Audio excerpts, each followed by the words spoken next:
तस्य भगवतो अरहतो सम्मा सम्बुद्धस्य नमो तस्य भगवतो अरहतो सम्मा सम्बुद्धस्य नमो तस्य भगवतो अरहतो सम्मा सम्बुद्धस्य किं अधिपतेया सब्बे धम्मा सदा सताधिपतेया सब्बे धम्मा साधु साधु sadhu. Dear friends in the Dhamma, today is 15th of July 2023. We are doing this retreat in order to follow the path of the Buddha. And to follow the path of the Buddha, we mainly concentrate or emphasize on keeping the mindfulness to the fore.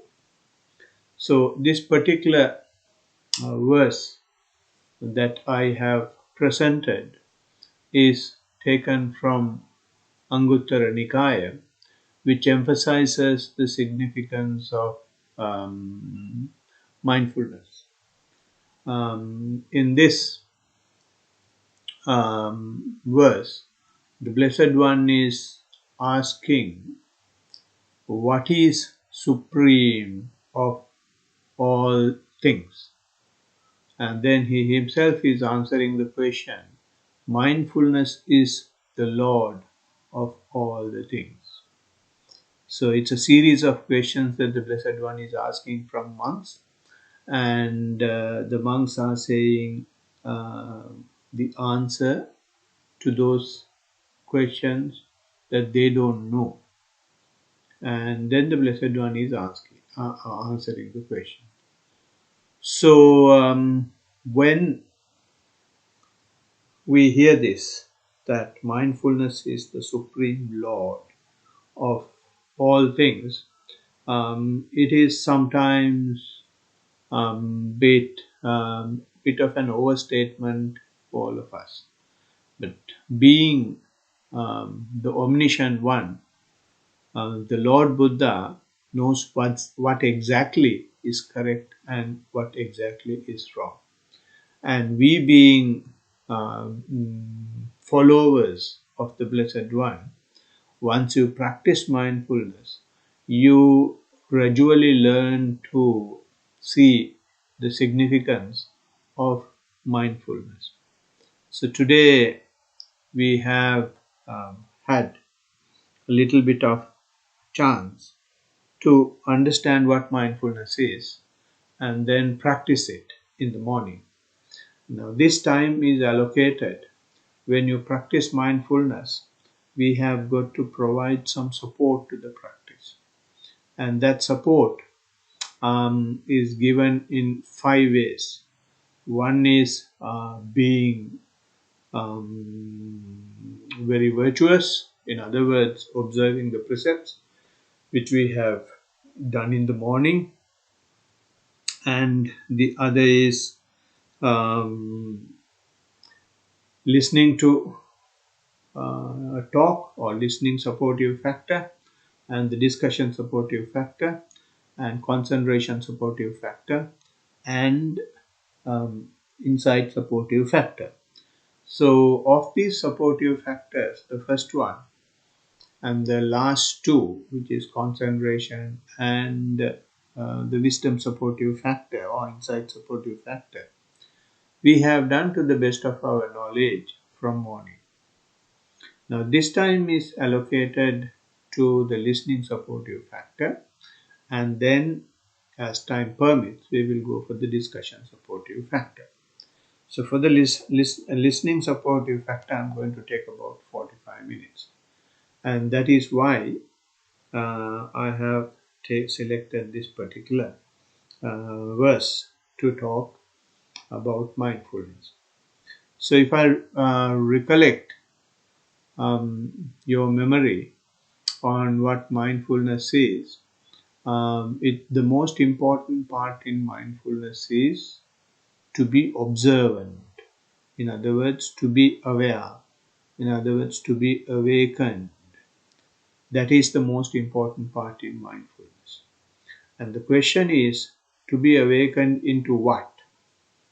And then we learned in the morning, we have got to maintain our awareness or awaken into or be vigilant about right here, right now of ourselves.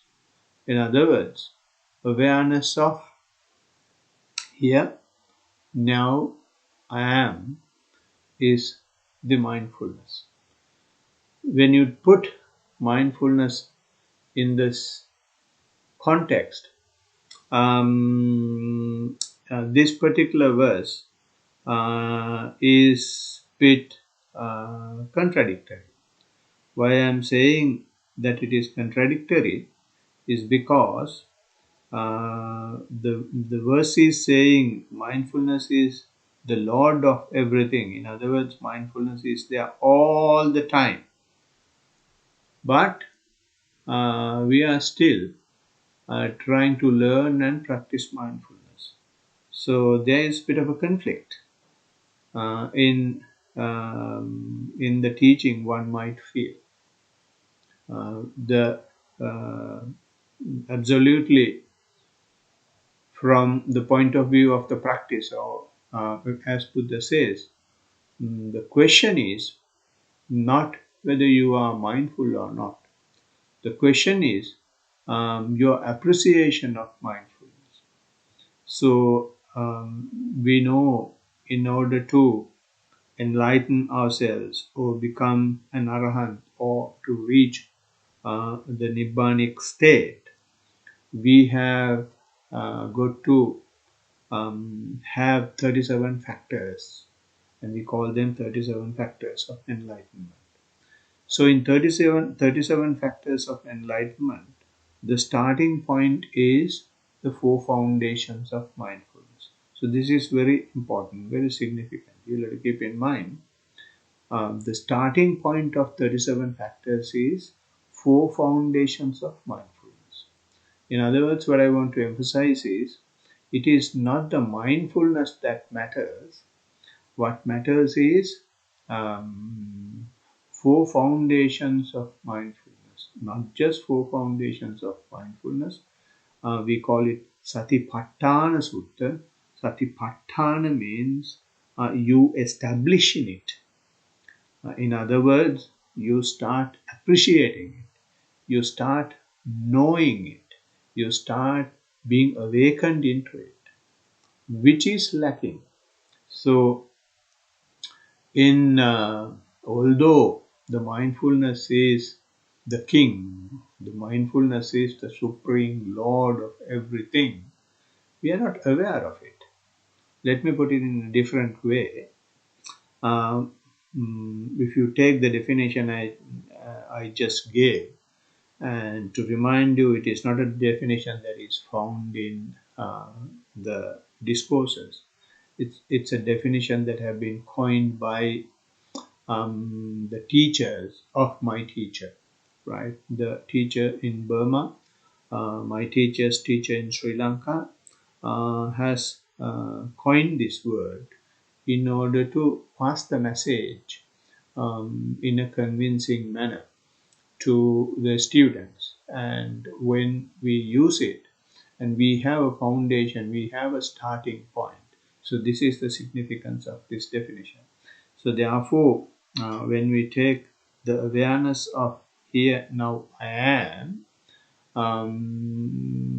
why the Blessed One is saying that mindfulness is the Lord of all dhammas, all the phenomena, or everything, is because here, now, and I am are three factors that have been there ever since we have lived in this universe, ever since we have been existed, right? Every time here is not moving anywhere, and now is not moving anywhere, and I have been there all the time. So although these three factors have been there, we have never been awakened into it. And even if we have awakened into it, we have not really appreciated it. So therefore, although mindfulness is the Lord of everything,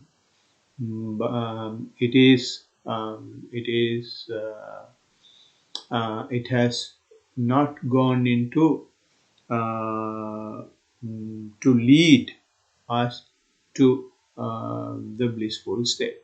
So therefore, in achieving nirvana, or in achieving the fully enlightened state as a disciple of the Blessed One, just having mindfulness won't do. We will have to at least start with the four foundations of mindfulness. So, to explain what four foundations of mindfulness is, you will have to be mindful of your body. You will have to be mindful of your feelings. You have got to be mindful of your mind. You have got to be mindful of the phenomena that relates to you. So when the mindfulness is brought to these things, then it will be awakening. It will be a vigilance in relation to your existence, in relation to here, now, I am. So that is why we have started with being mindful of the body. To be mindful of the body, from morning, we have been practicing walking mindfulness. We have been practicing sitting mindfulness. So from that, what we do is, while walking, we try to be aware of the lower part of the body, and upper part of the body is taken to be mindful in the sitting. So that way we try to bring our attention to the body. So in that manner, when we bring the attention to the body, our attention will not be with the past, our attention will not be with the future, our attention will not be in other places, our attention will not be with other people, our attention always will be here, now, I am. In other words, your physical process and the mental process will be functioning simultaneously in the same place. So this functioning is very crucial for any living being, but this is possible only for a human being. And other animals, they are not able to hear this Dhamma. They are not able to therefore be mindful. So when I say other animals, those animals who aren't able to get this message, get communicated about this message and start practicing. And there will have other beings in other realms who are able to get these communications. So they should be able to practice, such as some divine beings. But the beings like that we see and we know, uh, other wild animals and domestic animals, they aren't able to practice. So anyway, coming back to bringing the mind to the body, when that happens, it becomes a very refined, very effective, very peaceful way of living. Why I'm saying so is because that brings the two main components of any living being to the same place, so the to the same compartment. If mind is not kept with the body, what we usually do is our mind will be somewhere else or in some other time, such as past or future, and body only will be in this particular place.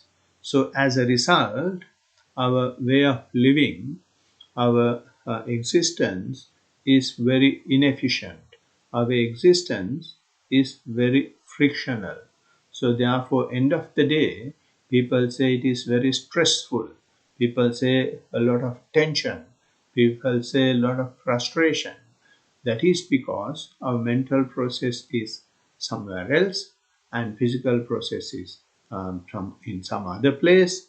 As a result, the machine is not functioning properly. But if you bring both these together, it will start functioning perfectly well, or at least it will start functioning close to the best efficiency. So therefore, mindfulness is a way of living rather than any spiritual entertainment or any spiritual significance. It is an endowment of the human being, and it does not therefore have any discrimination as to whether you are a Buddhist or not, as to whether you are a male or female, as to whether you are educated or not, as to whether you are old or young, as to whether you are a ruler or the citizen, as to whether you are born in Sri Lanka or born in somewhere else, as to whether you have seen a monk or not. So it's a human endowment. Anyone is able to understand this and bring the attention to the body, and you will immediately start feeling the lack of friction, the diminishing of friction, diminishing of suffering.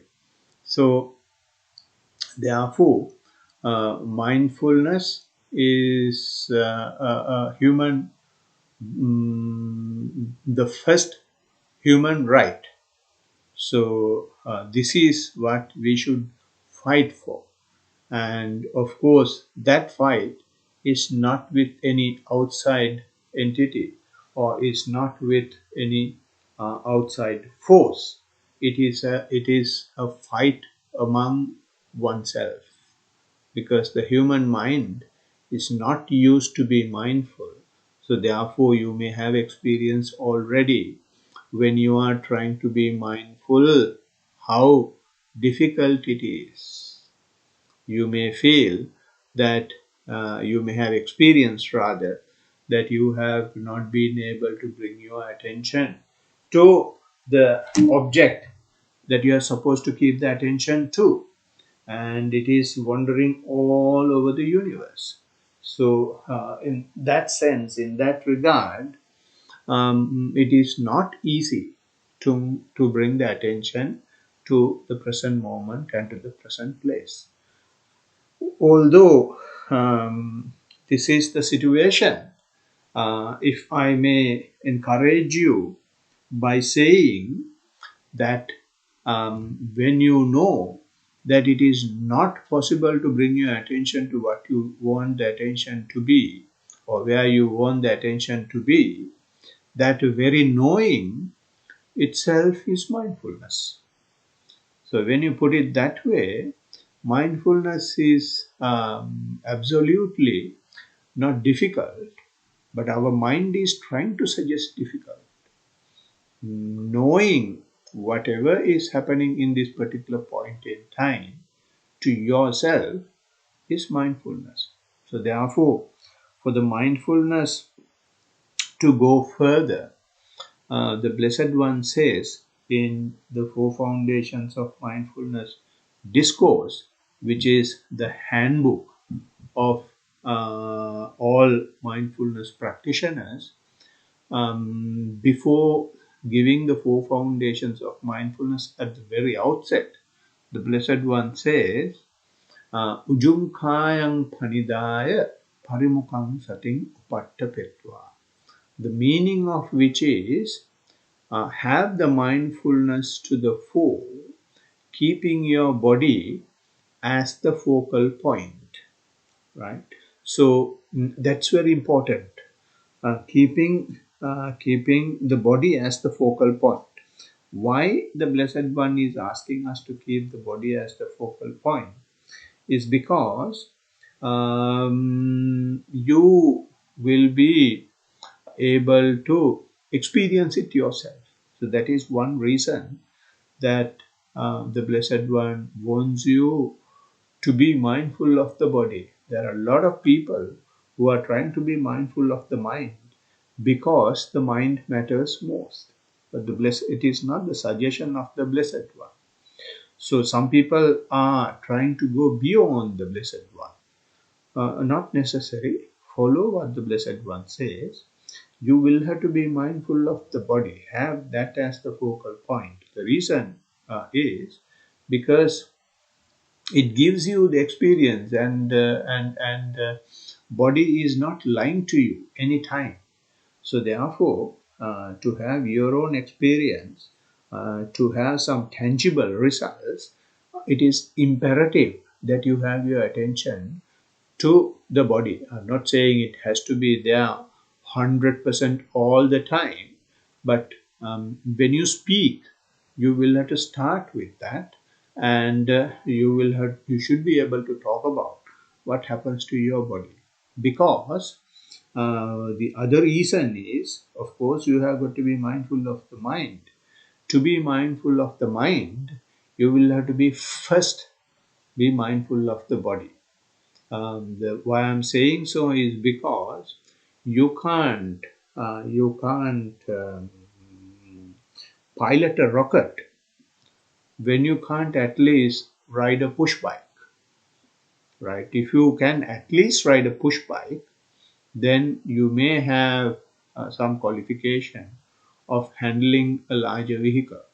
So, in other words, why I'm taking that analogy is because the mind is something which runs at a speed that no one is able to predict, no one is able to be aware of. And the body is also running at a speed very fast, but not as fast as the mind. So if you are able to have some experience with the body, you will gain some momentum, you will gain some skill to go into a fast changing phenomena and observe that. So this is the reason why, the second reason why, that you will have to have your attention initially with the body. So if I may give another reason why you should have your attention to the body is because body is where we are. So if you start a journey, we will have to start the journey from wherever we are. When we are in Brisbane, and if you want to go to, say, for example, Melbourne, I will have to give the direction to you from Brisbane to Melbourne, and not from Adelaide to Melbourne, or from Coffs Harbour to Melbourne, or from Sydney to Melbourne, or from Hobart to Melbourne. You will have to start from where you are. We, being human beings, from the morning till you go to bed, all what we do is to look after our body. And as soon as we wake up, we will clean ourselves, and then wrap ourselves in whatever the clothes that are suitable, or maybe sometimes unsuitable, and then have the perfect controlled air conditioning, and have something to fill our tummies, and do all sorts of things only to look after the body. And after work, you will go to the gym and see whether your muscles are fit enough and you are healthy enough. And girls will do a lot of things to be very attractive and to be beautiful. And the males will be doing as many things as possible to be buff and show off lot of muscles. So all these things are giving the signs that our attention is with the body. So therefore, we should start our journey there, not from somewhere which we don't know. So therefore, the Blessed One, being Domination One, says exactly what has to be done. So that is the reason why we have started observing our body at two different layers, two different levels, two different stages, while walking and while sitting. And in this manner, keep the attention to the body. Ujung kayang panidaya, keeping the attention to the body. And not only that, whenever you practice your mindfulness, say one day you are able to go beyond body, and you may be observant of your mind. When you are observant of the mind, and if there is any, if your rocket is having any issue, you should be able to immediately come back to the report to the controlling point, controlling unit. So the controlling unit is the body. So therefore, if you have a deeper understanding, deeper penetration of the body, then whenever you want, when you are mindful of the mind, you can come back to the assembly ground. We know in many of the institutions, according to the regulations, there should have an assembly point whenever there is a fire, whenever there is a danger, whenever there is something abnormal happens. So likewise, even in our practice, our assembly point is the body. So therefore, the Blessed One says, bring the attention to the body, or keep the attention to the body, not just body. Ujung kaya, the erect body, have the erect body as the focal point. And ujung kayang panidaya parimukang sating upattapetva. Parimukang sating upattapetva means you keep the mindfulness to the fore. You keep the mindfulness in the driving seat. You don't let the mindfulness be in the passenger seat or in the boot or anywhere else in your vehicle. Mindfulness must be the driver. So that is something which is very unusual for us, because we are not used to keep the mindfulness to the fore, or in other words, keep the awareness to the fore. Although here now have been there ever since we have existed, but being aware of it is very difficult for us. So the Blessed One is saying, have your body as the focal point and be mindful, or be vigilant, be aware of it all the time and keep it in front. So this is why I said, when you know that you are not able to bring your attention to foot, bring your attention to upper body or to your breath while sitting, doesn't matter, so long as you are aware that it is not happening. And if you appreciate that fact, then you are keeping the mindfulness to the fore. Blessed One simply wants to show us and for ourselves to understand that these things are not possible.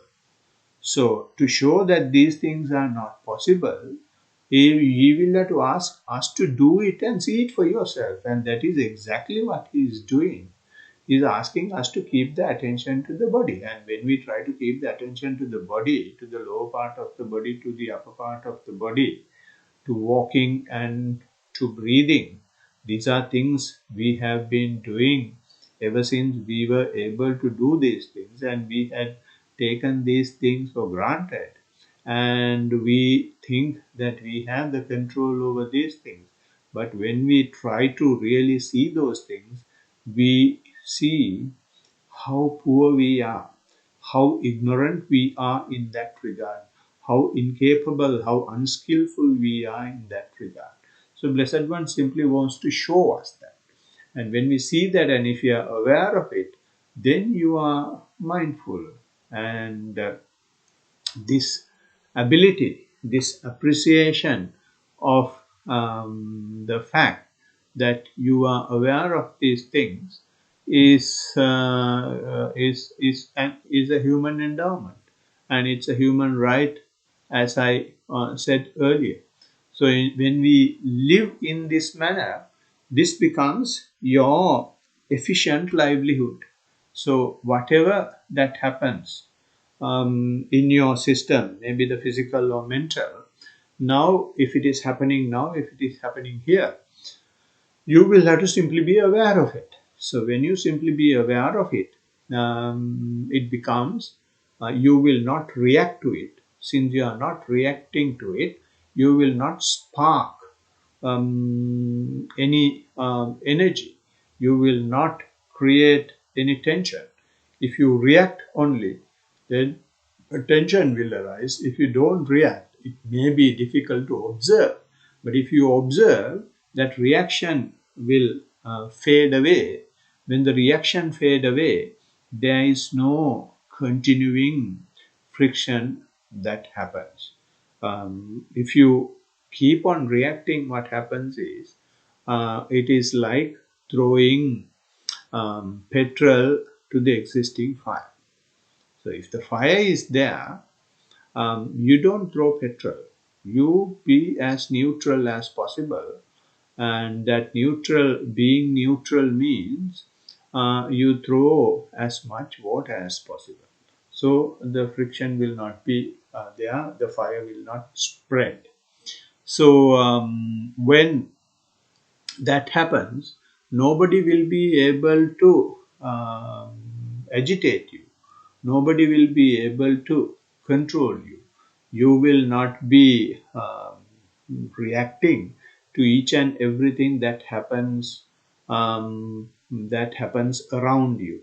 The environment and the people around you will not be able to press your buttons.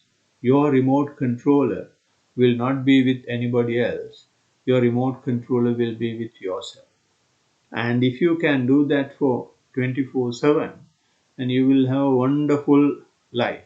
You'll have a wonderful family life and professional life. And the living in the society will become a very easy thing, since your reactional mentality is increasing. Non-reactional mentality is increasing, and if you live like that, that is the highest capability any human being can have, right? Because everything else that the human beings are doing, such as eating, drinking, and sleeping, and living in fear and producing their own kind, is done even by the animals. But the animals aren't able to observe things when it is something against you, or when it is difficult, when there is a tension, when there is a pressure. Animals can't observe, but the human beings have the ability just to observe without reaction. So if you keep on observing, you will be no different to an animal. So to come out of that animal nature, we will have to develop this quality of non-reaction which comes with the mindfulness. So therefore, such people can only be called the real human beings whose mind is has advanced. And when we call human beings are having advanced mind, so you will have an advanced mind only when you are able to stay without reaction. So if you are able to do that, you will be able to go beyond your physicality, you will be able to go beyond mentality, and you may be able to penetrate into deeper layers of our existence which we have not seen in our existence in the past. So when you do this, uh, when you are becoming non-reactional, you are not only making yourself restrained, you don't infuse unwanted negative energy even to the society. So not only you will be at ease, even the people around you will be at ease. I remember when I was working, a lot of people asked me, why are you so quiet in that situation? And I'm telling them, I have never been quiet in that situation. Within inside me, I have been burning, but I haven't expressed a word or done anything physically. I have been observing that that burning nature in the particular circumstance. So, because of that observance, although it is not easy for me, for the outside people, it is a strange thing. For outside people, they see I am perfect peaceful man. So therefore, if you are able to be mindful in this manner, it completely turns your way of life into good, and it turns upside down. And the beauty of this is, as I said earlier, there is no discrimination. Anyone who does this will have the same result, and you can do it repeatedly, you will have the same result. Anybody can do it and you will have the same result. So therefore this is a very scientific thing, and I should not say scientific thing, because the science is never having what do you call first hand experience. Science is always having experience only in a lab, only in a tube, only in a test field. But so far as this quest is concerned, it's the first-hand experience of the person doing the research, doing the experiment. So therefore, we gain a knowledge that most of the scientists have not done. I'm not saying that scientists aren't able. They can do it, but they will have to completely change the way they are doing their research. Therefore, this is called noble quest, noble research. So, this is the teaching of the Buddha. This is what the Blessed One wanted to give to the world, and that gift is still available in the society. That gift is not only available, there are people practicing it even today. There are people having the results from the practice even today. So the Buddhism, in that regard, Buddhism is not 2,600 years old, and it is very much alive today. So you are part of that live existence. So if you practice, you don't do anything to yourself only. You are taking this wonderful message to the next generation. So it is imperative you can carry on your life in the normal manner. It is not necessary that you shave your head and take over roles, saffron role. You can have your normal family life, normal professional life. You can have your normal relationship, but at the same time, in doing all that, you can be mindful. And I have experienced that. I have done that for close to 25 years. When I started, my children were 5 years and 3 years old, and I was doing that until they became 30 years and 20 years old.